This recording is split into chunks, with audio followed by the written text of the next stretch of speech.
আসসালামু আলাইকুম। ডিপ্লোমা কমার্সের পক্ষ থেকে সকলকে স্বাগতম। আমি Siam Hasan Sarkar, department of mechanical, Rangpur polytechnic institute, Rangpur. তো আজকে আমরা ফিজিক্স 1-এর একটা গুরুত্বপূর্ণ প্রমাণ প্রতিপাদন করব, সেটা হচ্ছে আদর্শ গ্যাসের সমীকরণ অর্থাৎ PV equal nRT. PV equal nRT.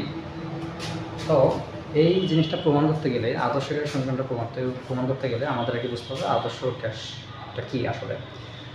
তো আদর্শ গ্যাসটা হচ্ছে যে সকল গ্যাস সকল তাপমাত্রা ও চাপে এই সমীকরণটা নিয়ে চলবে, হ্যাঁ, সে সকল গ্যাসকেই আদর্শ গ্যাস বলে।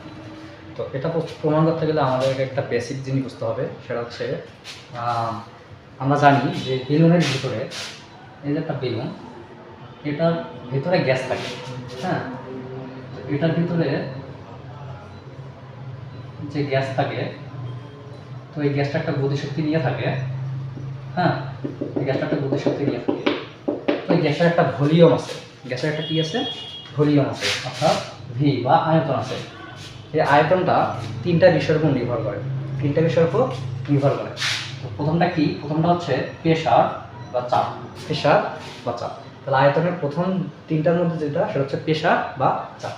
তারপর হচ্ছে টেম্পারেচার বা তাপমাত্রা, টেম্পারেচার বা তাপমাত্রা। আবার তিন নম্বরটা হচ্ছে মোল সংখ্যা, তিন নম্বরটা হচ্ছে মোল সংখ্যা। এখন এই বেলুনের ভিতরে যে গ্যাসের আয়তনের সঙ্গে তিনটার যে সম্পর্ক, এই তিনটা সায়েন্টিস্টের একটা সূত্র আছে, হ্যাঁ, একটা সম্পর্ক তৈরি করেছে। সেটা হচ্ছে যে আয়তনের সঙ্গে চাপের বা প্রেশারের যে সম্পর্ক, এটা হচ্ছে রবার্ট বয়েলের। সেটা হচ্ছে কি? রবার্ট বয়েলের। আবার এই আয়তনের সঙ্গে তাপমাত্রার যে সম্পর্ক, সেটা হচ্ছে চার্লসের। সেটা হচ্ছে কার? চার্লসের। এবং আবার এই আয়তনের সঙ্গে এই মোল সংখ্যার যে সম্পর্ক, সেটা হচ্ছে অ্যাভোগাড্রোর। তো আমরা এই তিনটা সায়েন্টিস্টের সূত্র থেকে আমরা এই আদর্শ গ্যাসের সমীকরণ পিভি ইকুয়াল এনআরটি প্রমাণ করব। তো যাক, তো প্রথমে আসি যে এই আয়তনের সঙ্গে প্রেশারের যে সম্পর্ক, সেটা হচ্ছে রবার্ট বয়েল। রবার্ট বয়েল কি বলছে? আমরা জানি যে রবার্ট বয়েল অর্থাৎ বয়েলের সূত্র অনুসারে আমরা কি জানি? বয়েলের সূত্র অনুসারে আগে আমরা সূত্রটা আগে বুঝি। সূত্রটা হচ্ছে রবার্ট বয়েলের সূত্রটা এরকম যে স্থির তাপমাত্রা মানে স্থির তাপমাত্রাটাকে স্থির রেখে যদি কোনো গ্যাসের আয়তন ওই চাপের ব্যস্তানুপাতিক, তাহলে আমরা যদি বয়েলের সূত্রটাকে যদি এখন আমরা করি, সেটা হচ্ছে ভি কনস্ট্যান্ট 1/T। তার মানে কি? যে আয়তন চাপের ব্যস্তানুপাতিক। কখন যখন কি স্থির? তাপমাত্রা স্থির। হ্যাঁ, এটা হচ্ছে রবার্ট বয়েলের সূত্র। তা আমরা জানি যে ভি কনস্ট্যান্ট 1/T। তাহলে এটাকে যদি আমরা এখন 1 নং সমীকরণ দিলাম, হ্যাঁ, তারপরে বয়েলের সূত্র পরে আমরা জানি যে তারপর হচ্ছিল আয়তনের সঙ্গে কার সম্পর্ক? তাপমাত্রা। তো এটা কে বলেছে? চার্লস। তো চার্লস কি বলছে?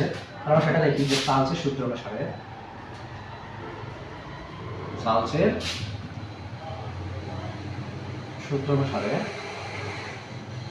সূত্রটাকে আমরা বুঝি। কি বলছে চার্লস? বলছে মানে বয়েলের সূত্রতে হচ্ছিল আমাদের যখন আয়তনের সঙ্গে চাপের সম্পর্ক বলতে গেছি, তখন আমাদের তাপমাত্রা স্থির ছিল। আর চার্লসের সূত্রতে হচ্ছে আমাদের তাপমাত্রার সঙ্গে যখন আমরা আয়তনের সঙ্গে তাপমাত্রার সম্পর্ক বোঝাবো, তখন হচ্ছিল এই চাপটা বা প্রেশারটা স্থির থাকবে। তার মানে চার্লসের সূত্রটা কি? এরকম যে স্থির চাপে কোনো গ্যাসের আয়তন ওই তাপমাত্রার সমানুপাতিক, অর্থাৎ ভি কনস্ট্যান্ট টি। কখন? যখন প্রেশার বা চাপ স্থির। তো এই সমীকরণটাকে আমরা দিলাম 2 নম্বর সমীকরণ। ক্লিয়ার? এরপর যে আমরা জানি যে এই আয়তনের সঙ্গে আবার কার সম্পর্ক? মোল সংখ্যা। তো এটা কে বলছে? অ্যাভোগাড্রো বলছে। তো অ্যাভোগাড্রোর সংখ্যাটা দেখি। অ্যাভোগাড্রোর সূত্র অনুসারে কি জানি? অ্যাভোগাড্রোর সূত্র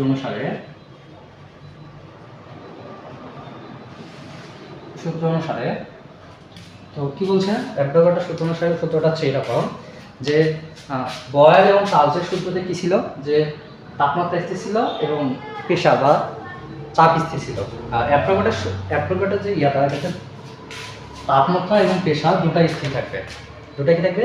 স্থির থাকবে। তার মানে সূত্রটা এমন যে স্থির তাপে ও চাপে, অর্থাৎ স্থির তাপমাত্রা ও চাপে যদি কোনো গ্যাসের যদি ওই গ্যাসের আয়তন ওই মোল সংখ্যার সমানুপাতিক, ওই মোল সংখ্যার সমানুপাতিক, অর্থাৎ ভি কনস্ট্যান্ট এন, এনতে মোল সংখ্যা। তাহলে এটাকে আমাদের 3 নং সমীকরণ দেই। তো এটাতে কি, যখন কি মানে যখন প্রেশার ও টি অর্থাৎ টেম্পারেচার স্থির থাকবে, কি থাকবে? স্থির থাকবে।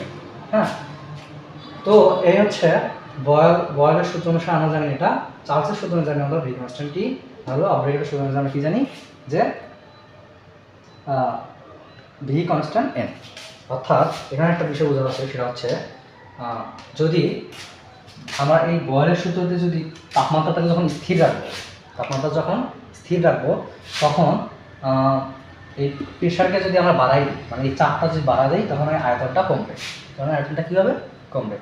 আর যদি আমরা প্রেশারটাকে কমাই দিই, তখন আয়তনটা বাড়বে।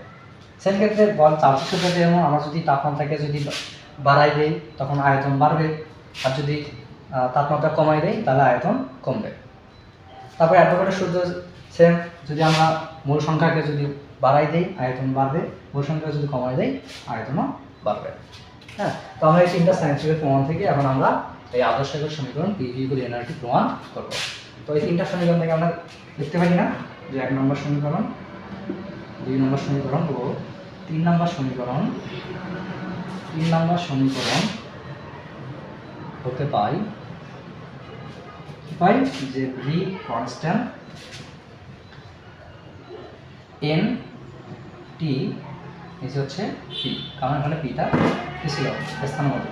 তাহলে আমরা জানি কনস্ট্যান্ট চিহ্ন উঠে যে কী বসে? একটা দ্রাবক বসে, প্রায় দ্রাবক চিহ্ন মনে হচ্ছে আর, এখন এন টি পি। এখন আমরা পিটাকে যদি এই পাশে নিয়ে আসি, তাহলে পিভি ইকুয়াল এন আর পি। তো এই হচ্ছে আদর্শ গ্যাসের সমীকরণের প্রমাণ।